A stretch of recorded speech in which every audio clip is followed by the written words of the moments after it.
So if there's one thing that the Ministry of Ungentlemanly Warfare proved is that Henry Cavill definitely should be James Bond. Like, I don't understand why they would not cast him as Bond, right? I mean, I know that supposedly, right, it's going to be Aaron Taylor Johnson, but come on, Aaron Taylor Johnson, really? Like, the motherfucker's going to be Craven right now.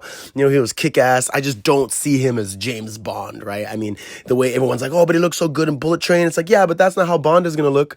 You know, he's definitely going to be, like, shaven up and cleaned up, and he's not going to look the same. It's just going to be kind of odd, right? And to be fair, I mean, he if you want to base his look off of Bullet Train, he would have been a good villain. He would have been a badass villain for Bond versus, you know, Rami Malek from the shitty No Time to Die of just shooting Bond in the back and just walking around in like robes the whole time. You know, Aaron Taylor could easily be a badass villain that could really put Bond on his toes and, you know, fight him toe to toe and literally maybe almost kill him or whatever, you know, instead of having just some whack ass villain.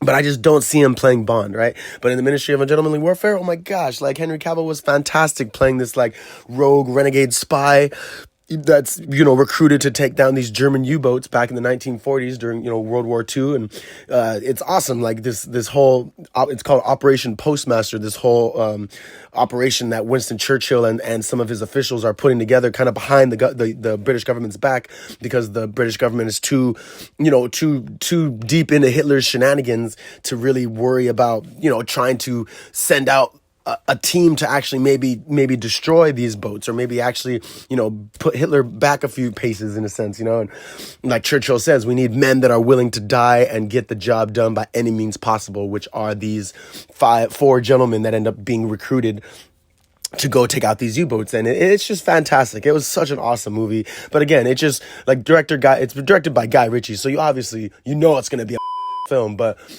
Guy Ritchie definitely understands more than anyone that Henry Cavill could and should be James Bond. I mean, for God's sakes, Ian Fleming is in the film as one of the British officers. You know, it's based off of true events, it's based off of a real team, right? It's also, I believe, was it the novel it's based off of is Churchill's Secret Warriors, the explosive true story of the Special Forces Desperados of World War II by Damian Lewis. Like, you know, so this is all based on true events. And apparently, like, the character that Henry Cavill plays, Gus March Phillips, the leader of this team, is who Ian Fleming based his James Bond novels off of, which is hilarious because it's like, yeah, Henry Cavill maybe should be James Bond then if he's playing the guy that Bond is based off of. You know, like, come the on. But yeah, it was a fantastic film, you know, and I also, you know, I also have to address Alan Ritchson, right? Alan Ritchson was in it as naval officer Anders Lassen, and he played a fantastic job, right? He's just arrowing everybody. He was like a master of the bow and arrow or whatever. He's like shotting everybody with arrows. It was amazing.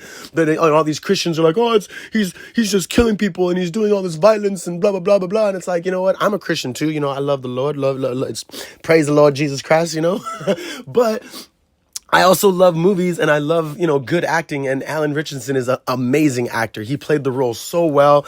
I never, you know, couldn't stop laughing at his scenes. He was just phenomenal. You know, so, you know, calm the down, people, for thinking that this guy is actually really killing people when you know damn well it's just a movie. But again, Guy Ritchie knew what he was doing casting these men and putting this story together. He knew exactly what he was doing because, if anything, this is just a precursor to James Bond. And again, seeing Henry Cavill act in this movie, it's like, why'd you guys not cast him as James Bond? You know, like, you guys have no excuse. You know, Barbara Broccoli and co, like, you guys have no excuse because he was perfect. You know, the Witcher went to shit after he left, but he started that off so well. Warhammer 40K right now is in limbo because the devs and the team behind the game are starting to bend the knee to this woke mob of, you know, people that just don't know what the story is even about or could care less. They just want representation or diversity or just more women who, you know, whatever.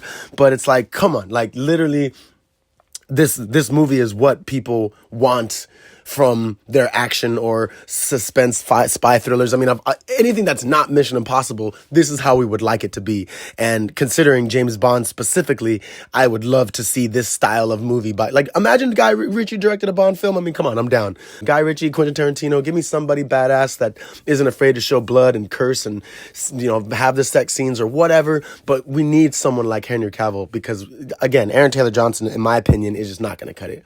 He's like boy Bond. It's just not going to work. But maybe I'm wrong. When they start filming and everything's cemented in, and they actually start filming and producing the movie, whatever new movie or whatever new Bond film they make, I guess I'll have to wait and see. But I am definitely not going to hold my breath.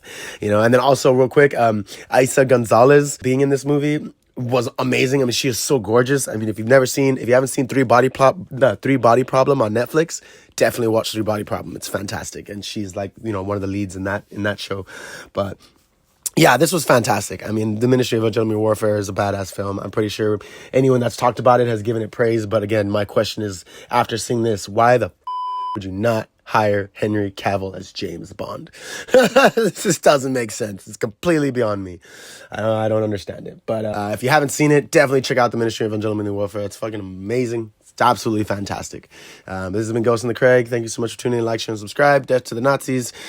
Praise Winston Churchill for being the badass that he is. And yeah, everybody, you have a fantastic rest of your day. Praise the Lord Jesus Christ. I am recording this on Sunday, so yeah.